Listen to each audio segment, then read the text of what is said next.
ঢাকা মহানগর দক্ষিণ বিএনপির আজকের এই প্রতিবাদ সভা এবং মিছিলের সভাপতিত্ব করছেন ঢাকা মহানগর দক্ষিণ বিএনপির সংগ্রামী সদস্য সচিব তানভীর আহমেদ রবিন।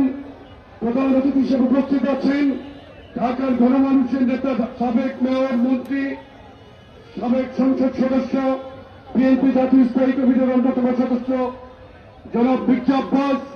উপস্থিত আছেন বিএনপি কেন্দ্রীয় জাতীয় নির্বাহী কমিটির সিনিয়র যুগ্ম মহাসচিব, ছাত্রদলের সকল সাবেক সভাপতি, রাষ্ট্র সাবেক বিপিন অ্যাডভোকেট রুহুল কবির রিজভী আহমেদ। উপস্থিত আছেন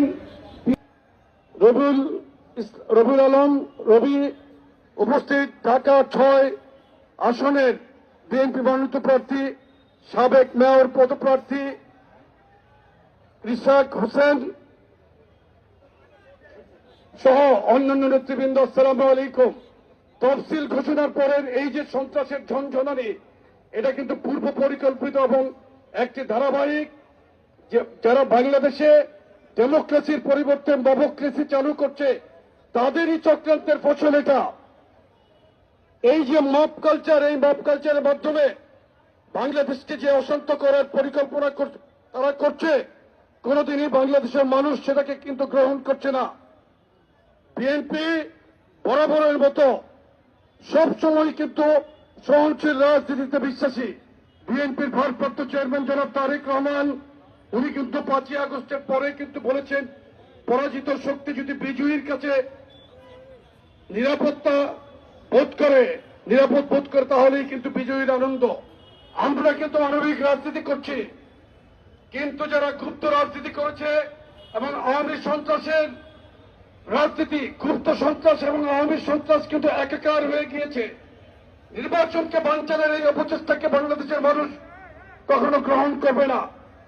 গতকালকে আপনারা দেখেছেন বিএনপির সম্মানিত একজন সিনিয়র নেতা, যিনি ঢাকাতে মেয়র ছিলেন, তার প্রতিদ্বন্দ্বী প্রার্থী, তার সন্তান তুল্য ওসমান আলী যখন গুলিবিদ্ধ হয়, উনি এটা আন্তরিকতার সাথে উনি গিয়েছেন হাসপাতালে।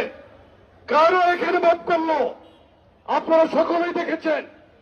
আমরা কিন্তু অত্যন্ত শান্তভাবে এবং ধৈর্য সহকারে এই ঘটনাকে আমরা পর্যবেক্ষণ করেছি। বিএনপির যুবদল, ছাত্রদলের অনেক নেতাকর্মী ছিল, তারা কিন্তু এটা নিয়ে কোনো বাধানুবাদ যায় নাই। আমরা কিন্তু সহনশীলতা রাজনীতি করছি। আমাদের সিনিয়র নেতৃবৃন্দদের সাথে আপনারা বেয়াদবি